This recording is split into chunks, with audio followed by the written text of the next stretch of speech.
স্বরূপনগরেও SIR আতঙ্কে মৃত্যুর অভিযোগ, সঠিক কাগজপত্র না থাকায় আতঙ্কের অভিযোগ।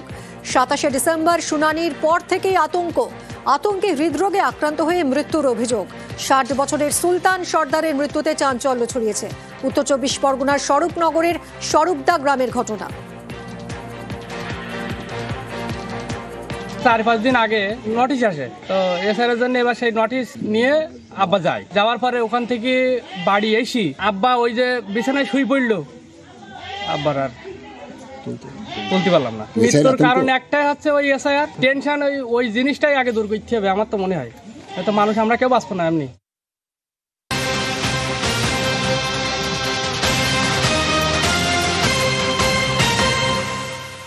গোষ্ঠী কোন্দলে বীরভূমে উত্তেজনা, পতাকা তোলাকে কেন্দ্র করে উত্তেজনা ছড়ায়। পঞ্চায়েত সদস্যের বিরুদ্ধে পতাকা ছিঁড়ে ফেলার অভিযোগ। প্রতিবাদে সরব বিরোধী গোষ্ঠীর সদস্যরা। বীরভূমের দুবরাজপুরের ঘটনা, দেখুন কি হয়েছিল সেই সময়।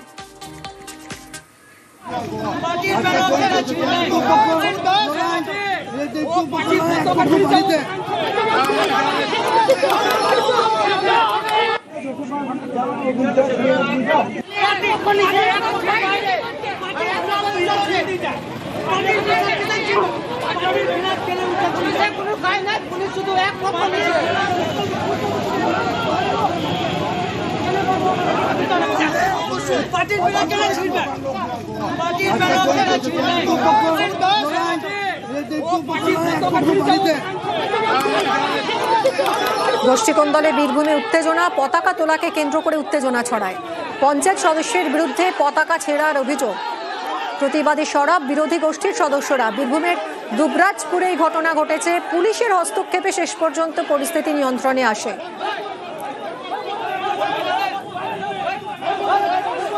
কথা বলবো, সুপ্রতিম রয়েছে সঙ্গে। সুপ্রতিম, এইরকম একটা পরিস্থিতি তৈরি হলো কেন? দেখো, যে আজকে পরিস্থিতি এরকম সৃষ্টি হয়েছিল সেটা যে বিভিন্ন দুবরাজপুরে হেতমপুরে, এবং সেখানে যখন আজকে তৃণমূলের প্রতিষ্ঠা দিবসে যে পতাকা তোলা হয় সেই পতাকা নামিয়ে ছিঁড়ে ফেলার অভিযোগ হচ্ছে তৃণমূলের আরেক গোষ্ঠীর বিরুদ্ধে। এবং তারপরে কিন্তু সেখানে রীতিমতো উত্তেজনা ছড়ায়, পুলিশ গিয়ে পরিস্থিতি নিয়ন্ত্রণে আনে। তখনকার মতো সমস্ত কিছু মিটে যায়, কিন্তু তারপরে আবার গন্ডগোল চলে দুপুরবেলায়।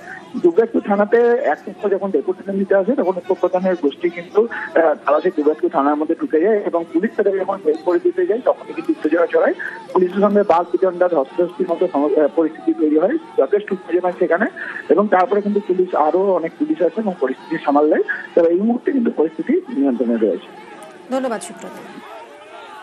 দু একটা মেম্বার আছে আর বাকি কিছু লোককে নিয়ে আমাদের একজনের কাছে জোর জবরদস্তি করে হুমকি দিয়ে পার্টি অফিসের চাবিটা ওরা নিয়ে আর করে আমাদের যে ফ্ল্যাগ ছিল একটা আর একটা পাইপ ছিল, সেই পাইপটাকে জোর করে বার করে ফ্ল্যাগকে ওরা এখানে টেঙে দেয়। দড়িটা খুলে গিয়েছিল, পতাকাটা হালকা নেমে গিয়েছিল। আমি ওই পতাকাটাকে চেঞ্জ করছিলাম, সেইটাকে ওরা এসে আমার সাথে অশান্তি করে ঠেলাঠেলি করে এবং আমাকে পার্টি অফিসার ওইখানে আটকে রাখে। পার্টির পতাকা কোনো মেম্বার ছিঁড়তে পারে? এটাকে ভুল বার্তা করে অশান্তিটাকে বাড়াবার জন্য এইভাবে অশান্তি করছে।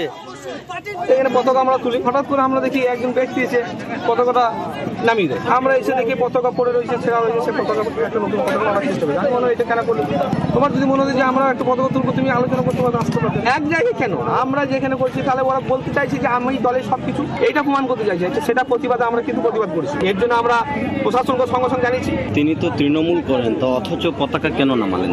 ওনার ব্যক্তিগত উনি বলবেন। হেতমপুর কি দ্বন্দ্ব এখনো রয়ে গেল? দেখুন, দ্বন্দ্ব নাই, গুটি কয়েক লোক যারা দলের কোনো নির্দেশ মানে না, যারা দলের নিয়ম শৃঙ্খলা জানে না, তারাই করছে। ভারতের ভোটার বাংলাদেশি, মেডিকেল ভিসা নিয়ে ভারতে বাংলাদেশি নাগরিক। ভারতে পাসপোর্ট, আধার, প্যান কার্ড। রাধাকৃষ্ণ বাড়ুইয়ের নাম পাল্টে ভারতে রাধাকৃষ্ণ সরকার নামে পরিচিতি। বাংলার ভোটার তালিকায় নাম রাধাকৃষ্ণ সরকারের। স্থানীয় মহিলার সাহায্যে ভোটার কার্ডের নাম শুধুই এসআইআর ফর্ম জমা বলে জবাবদিহি স্থানীয় মহিলার।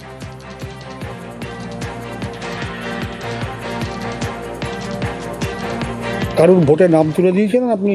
না, আমি নাম তুলিনি। যার নাম তোলা হয়েছে তার নাম বাংলাদেশে রাধাকৃষ্ণ বাড়ুই ছিল, এখন এইখানে ভোটার লিস্টে রাধাকৃষ্ণ সরকার। এটা কিভাবে হলো আমি জানি না। নামটা অন্য একজনের দিয়ে তুলিয়েছিল, সে মারা গেছে। ঠিকানাটা আমার বাড়ির দেওয়া আছে। সম্পর্কে আপনার আমার মামা হয়। উনি স্বাস্থ্য ভিসা নিয়ে এখানে এসেছিলেন, এসে নাম পাল্টে ফেলেছে। হ্যাঁ, আধার হ্যাঁ। Card, pan card, voter card করেছে। আপনি সেগুলো জানতেন না? না না না। এসআইআর ফর্ম ফিল আপ করেছে? হ্যাঁ, তুলেছি আমি। যেহেতু আমার মামা হয়, এক মেয়ে এইখানে বিয়ে দিছে আর 2 মেয়ে আর 1 ছেলে বাংলাদেশ আছে। বার্থ সার্টিফিকেটটা আবার নৈহাটি হসপিটাল থেকে বের করেছে। সেটা ওর বর, ওর যেখানে বিয়ে দিছে ওর বর বের করেছে সব। আমি তো জানি না, আমি ফর্ম সার্ভ করেছি, তারা ফর্ম নিয়েছে এবং ফর্ম জমা দিয়েছে। আমি তাদেরকে হিয়ারিংয়ে রেখেছি, হিয়ারিংয়ে যদি তারা প্রেজেন্ট হয় তাহলে তারা থাকবে, আর অ্যাবসেন্ট হলে তারা নেই এখানে। অতএব এটার আমার কোনো দায়ও নেই, দায়বদ্ধতাও নেই। আইনত তাদের যা অপরাধ বা যা পেনাল্টি হয়, গভর্নমেন্টের যে সমস্ত রুলস অ্যান্ড রেগুলেশন আছে তাদের সেই দায়িত্ব অনুযায়ী তারা সেই পানিশমেন্ট পাবে। অন্য দেশের মানুষ কেন থাকবে এখানে? বাংলাদেশের মানুষ হলে তাকে বাংলাদেশকে তাকে সেখানে পাঠিয়ে দেবে, তাদের যে সিস্টেম আছে। আগ্নেয়াস্ত্র সহ গ্রেফতার এক মুর্শিদাবাদের রানীতলার ভান্ডারার ঘটনা। 2টো আগ্নেয়াস্ত্র এবং 70 রাউন্ড গুলি উদ্ধার হয়েছে এই ব্যক্তির কাছ থেকে। কথা বলবো, প্রণব রয়েছে সঙ্গে। প্রণব, এই যে মানারুল সরকার যাকে পুলিশ গ্রেফতার করেছে, তার কাছে এত অস্ত্র এলো কোথা থেকে, আগ্নেয়াস্ত্র?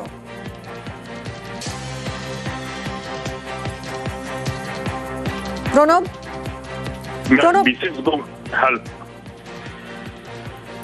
হ্যাঁ বলো।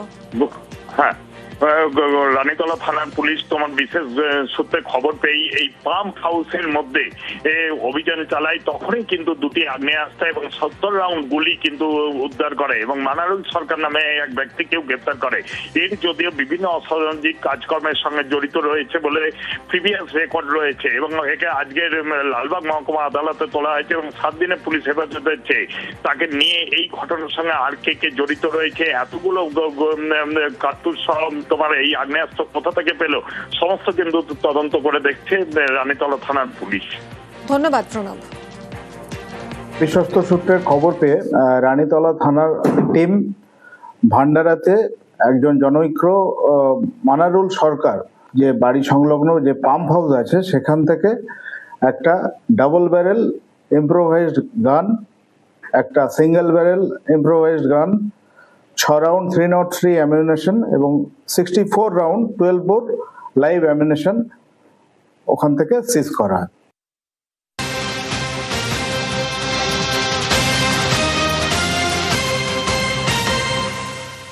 যুব ভারতীতে মেসির অনুষ্ঠানে বিশৃঙ্খলার ঘটনায় এবার টিকিটের টাকা ফেরতের প্রক্রিয়া শুরু করলো সিট।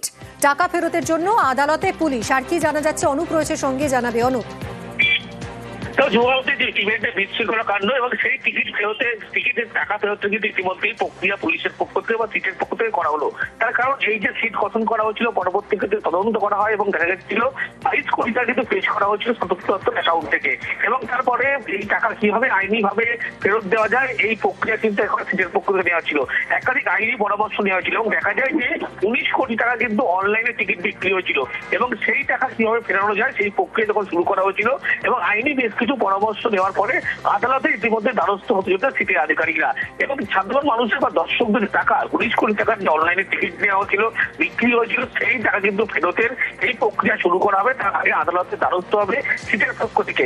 22 কোটি টাকাকে ফিজ করা হয়েছিল, তাই সেই টাকার অ্যাকাউন্ট থেকেই কিন্তু 19 কোটি টাকার সাধারণ দর্শকের এই টাকার অ্যামাউন্ট কিন্তু ফেরত দেওয়া বলে এমনটাই জানতে পারা যাচ্ছে এবং চলতি সপ্তাহে তার মধ্যে কিন্তু আদালত দ্বারস্থ হচ্ছে সিটের পক্ষ থেকে।